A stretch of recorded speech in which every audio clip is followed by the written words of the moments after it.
सैया जल्दी आई छोड़ के दिली जी देवरा तुरल चाहता कीली जी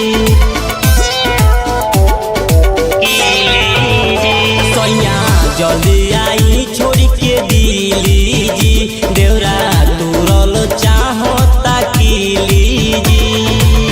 धीरे धीरे आई जाता पास में मुदैया रोटियां बनावे जब हम बैठी हई के दबाई देता लोइया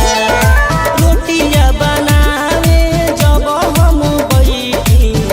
हई के दबाई देता लोइया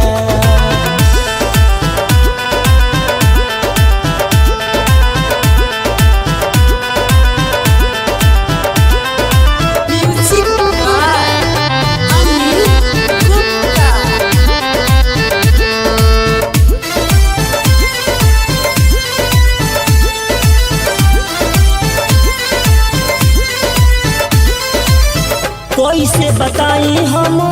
ओकर करनामा हो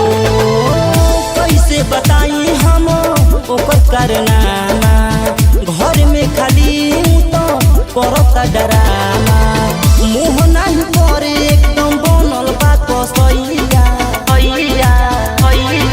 रोटियां बनावे जब हम बैठी हई के दबाई देता लोइया रोटियां बनावे जब हम बैठी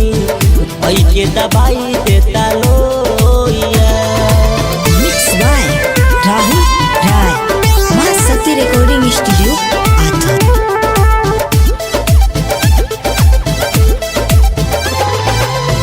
आई के सुधारी सैया एकरा के पीट के